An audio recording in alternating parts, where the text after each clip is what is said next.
जय हिंद दोस्तों, जय हिंद बच्चों। भूगोल की क्लास में आपका स्वागत है और हम पढ़ रहे हैं आपकी फर्स्ट बुक का फर्स्ट चैप्टर मानव भूगोल, प्रकृति एवं विषय क्षेत्र। आज हम इस चैप्टर के अंदर जानेंगे मानव भूगोल से जुड़ी हुई कुछ प्रमुख विचारधाराएं, जिसमें आज हम 6 विचारधाराओं के ऊपर बात करेंगे। टॉपिक को स्टार्ट करें उससे पहले एक चीज कहना चाहूंगा। आप सबको पता है भूगोल एक साइंटिफिक सब्जेक्ट है, एक डायनामिक सब्जेक्ट है। इसका मतलब यह है भी आपको इसको समझने पर ज्यादा फोकस करना चाहिए। तो मैं यही कहूंगा, आप यहां पर कंसेप्ट को समझने की कोशिश कीजिएगा। जब आपको चीज समझ में आ जाएगी तो वो चीज आपको अपने आप याद हो जाएगी। आपको याद नहीं करना है, आपको सिर्फ अंडरस्टैंड करना है और अपने आप समझ आएगी तो फिर अपने आप याद भी रह जाएगी।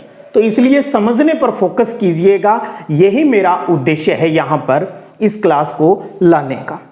तो हम टॉपिक को स्टार्ट करें और उससे पहले एक चीज और बता दूं। कई बच्चे कहते हैं सर हमने जो पूर्व के वीडियो हैं उनके अनुसार अपनी तैयारी है वो स्टार्ट कर दी है। कोई दिक्कत नहीं है, आप उनके साथ भी आगे बढ़ते रहें। आप चाहें तो यहां से भी आप रिवाइज है वो कर सकते हो। एक ही बात है, देखिएगा एक टीचर कहते हैं ना, टीचिंग एक कला है, आर्ट है। हम जितनी बार पढ़ाएंगे हर बार उसी चीज को अलग अलग तरीके से आपके सामने परोसेंगे। यही ये आर्ट है। तो कई बच्चे कहते हैं भी सर पहले से ये चीज और इजी हो गई, तो अपने आप होता जाएगा। ये चीज आप भी फॉलो कीजिए और साथ में किताब का साथ मत छोड़िएगा।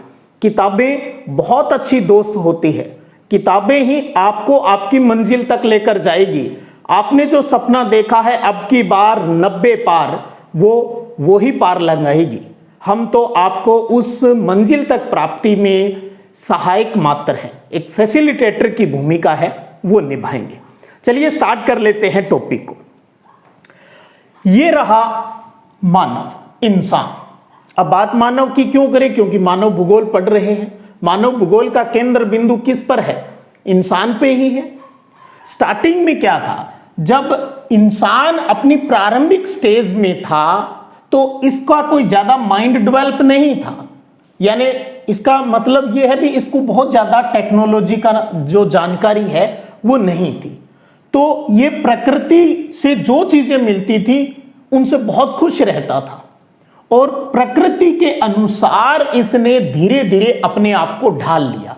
यानी प्रकृति के अनुसार अनुकूलित है वो कर लिया। उसको हमने क्या कहा? मानव का प्राकृतिकरण कहा।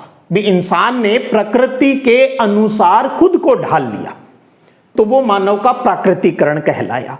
और इस बात को भूगोल के अंदर एक विचारधारा के माध्यम से है वो प्रस्तुत किया गया और उस विचारधारा का नाम दिया गया पर्यावरणीय निश्चयवाद, यानी इन्वायरमेंटल डिटरमिनिज्म की जो बात है वो आई। इसका मतलब क्या हुआ? इसका मतलब ये हुआ जो मानव है वो प्रकृति पर नितांत आवश्यकता की स्थिति में हो गया। अर्थात मानव है वो प्रकृति का दास, प्रकृति जैसा दे रही है वैसा करते चलेंगे। फिर धीरे धीरे आदमी में समझ विकसित हुई। तो इस इंसान को, इस मानव को क्या लगा, यार एक लग्जरी लाइफ तो, एक शानदार लाइफ तो इसके अनुसार नहीं वो जी जा सकती। तो इसने क्या सोचा भी चलो फिर कुछ नया करें। धीरे धीरे इसने नेचर को जाना अर्थात अपनी बुद्धिमत्ता के दम पर तकनीक का विकास किया। जैसे जैसे टेक्नोलॉजी बढ़ती गई अर्थात प्रकृति ने इंसान के सामने बहुत से अवसर पैदा कर दिए और उन अवसरों के अंदर इस मानव ने संभावनाएं तलाशनी स्टार्ट कर दी और खुद इंसान ने प्रकृति को अपने अनुसार ढाल लिया और वो कहलाया, प्रकृति का मानवीयकरण कहलाया। और इस विचारधारा को भूगोल के अंदर कहा गया संभववाद, पॉसिबिलिज्म की बात की गई। अर्थात यहां पर मानव जो है वो प्रकृति से नितांत स्वतंत्रता की स्थिति में आ गया। आजाद पंछी की तरह इंसान को लगा मैं जो कर रहा हूं वो सब कुछ सही है, अर्थात इंसान है वो प्रकृति का स्वामी बन गया। यहां देखिए पहले क्या था, पहले ये प्रकृति पर डिपेंड था, फिर उसने क्या किया, प्रकृति से अपने आप को आजाद कर लिया, स्वतंत्रता की स्थिति में आगे मालिक बन गया। इसने कहा मैं जो करूंगा वो सही है, नेचर से मुझे कोई मतलब नहीं। जैसा जी किया वैसा किया, इसने प्रकृति के साथ खिलवाड़ किया तो परिणाम, प्रकृति ने परिणाम दिखाया इंसान को। कहीं पर बाढ़ ज्यादा आने लगी, कहीं पर सूखे की जो नौबत है वो आ गई, बहुत सी बीमारियां जिनका आज तक इलाज है वो नहीं ढूंढा गया, प्रकृति ने ये कर दिया इंसान के सामने। फिर भी इस टेक्नोलॉजी के नाम पर इंसान इतना ब्लाइंड हो चुका है, भी मानने को ही तैयार नहीं, भी हमें प्रकृति को भी समझना चाहिए, इसकी बात भी माननी चाहिए, लेकिन ये तो चलता जा रहा था। तो फिर धीरे धीरे और भूगोलवेत्ता आए, उन्होंने कहा न तो पर्यावरणीय निश्चयवाद पूर्ण रूप से सही है, न संभववाद पूर्ण रूप से सही है, तो फिर क्या करें।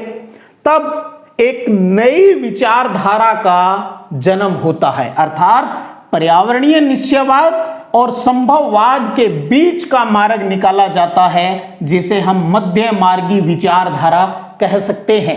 और उस विचारधारा का नाम दिया गया नव निश्चयवाद, नियो डिटर्मिनिज्म कहा गया, जिसका एक नाम और है कि रुको और जाओ निश्चयवाद।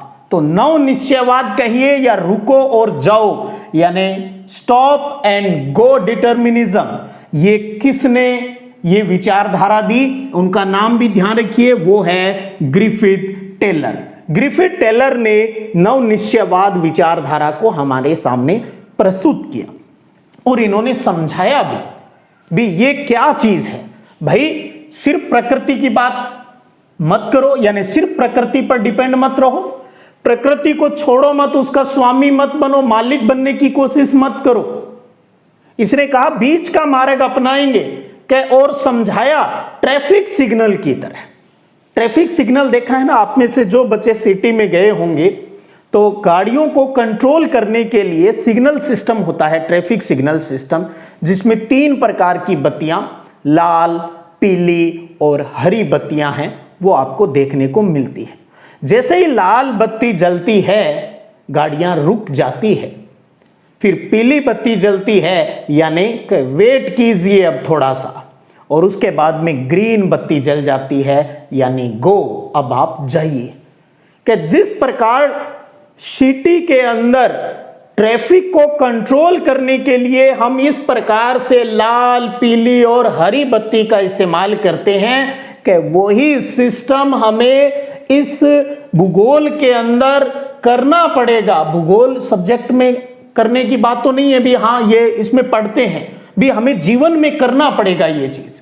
इसका मतलब ये है भी लाल बत्ती रुकने का इशारा कर रही है और पीली बत्ती वेट का, वो वेट का मतलब क्या है इन्होंने स्पष्ट कहा है, उसका मतलब है भी प्रकृति के नियमों की पालना कीजिए, रुकिए, और जो नेचर के रूल्स हैं उनकी आपको पालना करनी है, और इनकी पालना करके फिर आप रवाना होइए, अर्थात फिर हमें प्रकृति पर विजय प्राप्त करनी है, लेकिन उसके नियमों को समझते हुए, अर्थात प्रकृति के नियमों को समझकर हमें प्रकृति को विनाश से भी बचाना है।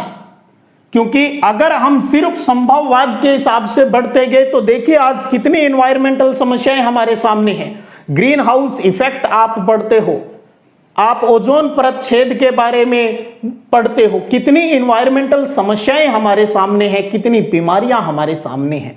तो प्रकृति के नियमों की पालना करनी है हमें, अर्थात और इजी करें इस बात को कि पर्यावरण यानी नेचर को, प्रकृति को हानि पहुंचाए बिना संभावनाओं का विकास करना है। हमें नेचर को नुकसान नहीं पहुंचाना है, नेचर हमें जहां तक परमिशन दे वहीं तक हमें हमारी जो भी प्रॉब्लम आती है उस प्रॉब्लम का सॉल्यूशन करना है, अर्थात प्रकृति के नियमों की पालना करनी है। इसका मतलब क्या हुआ, यहां हमने क्या बताया था आपको भी, इंसान पर्यावरणीय निश्चयवाद में प्रकृति के अनुसार अनुकूलित हो जाता है। यहां संभववाद में क्या होता है, प्रकृति को रूपांतरित करता है, मॉडिफिकेशन करता है। मध्य मार्गी विचारधारा क्या कहती है, यह कहती है कि मानव को प्रकृति के साथ समायोजन, एडजस्टमेंट स्थापित करना चाहिए, अर्थात एक संतुलन स्थापित करना चाहिए। तो अनुकूलन और मॉडिफिकेशन, इनकी बजाय क्यों ना हम एडजस्टमेंट करें, यानी नेचर के रूल्स को समझते हुए हमें प्रोग्रेस करनी है, विकास के पथ पर आगे बढ़ना है। हम जितनी भी सुविधाएं एक इंसान आज के टाइम में चाहता है, तो हमें इन चीजों की पालना करनी चाहिए। और ये जो बातें हमने यहां समझी है, ये कहलाता है नव निश्चयवाद का इंपॉर्टेंस, नव निश्चयवाद का महत्व कहलाता है।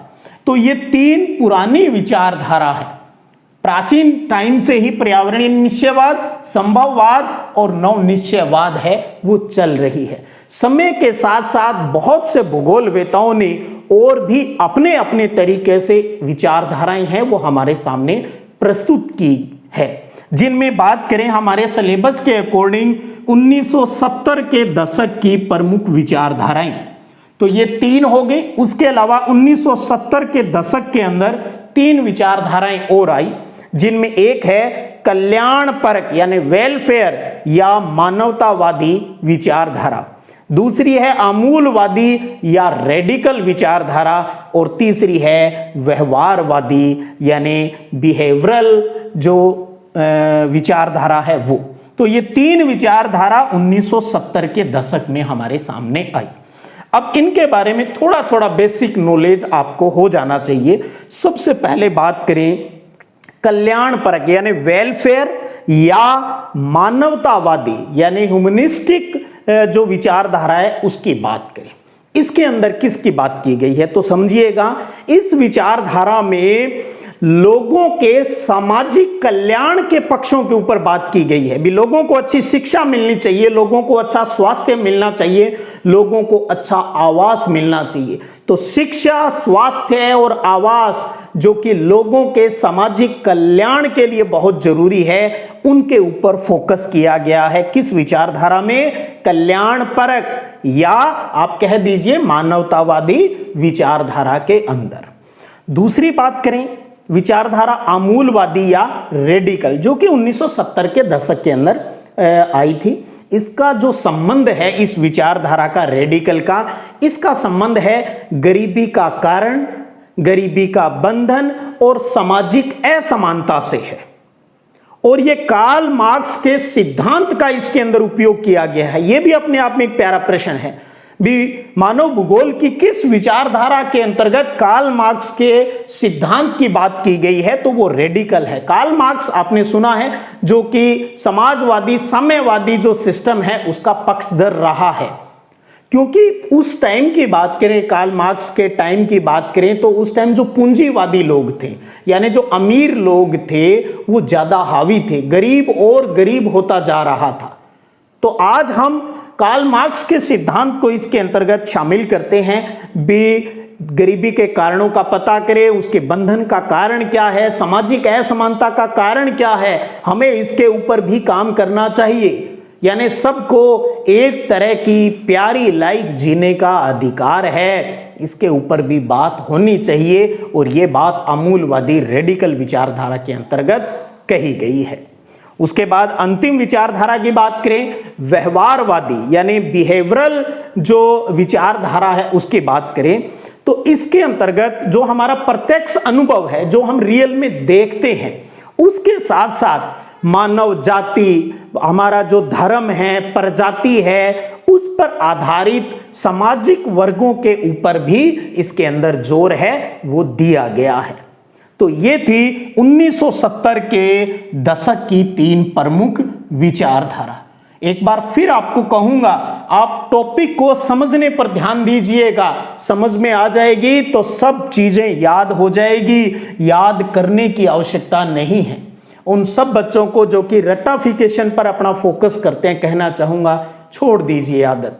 धीरे धीरे प्रयास करोगे, चीजें समझ में आने लग जाएगी और आप बहुत शानदार बोर्ड की कॉपी में प्रेजेंटेशन है वो कर पाएंगे। तो ये थी आज की अपनी वीडियो क्लास, जिसमें हमने मानव भूगोल की प्रमुख 6 विचारधाराओं को आज हमने जाना है। अच्छे से कंसेप्ट को क्लियर किया गया है। आप अपना कमेंट जरूर छोड़िएगा कमेंट बॉक्स में। डिस्क्रिप्शन के अंदर जो पुराने वीडियो हैं उनका लिंक भी आपको मिल जाएगा। टेलीग्राम चैनल का लिंक भी आपको मिल जाएगा, सिद्धि विनायक संग्रिया। आप वहां जुड़ सकते हो। आपको 1-2 दिन में ही जो नोट्स की जो PDF है वो भी वहां पर उपलब्ध है, वो करवा दी जाएगी। चलिएगा, फिर मिलेंगे अगले वीडियो सेशन के अंतर्गत। तब तक जय हिंद, जय भारत।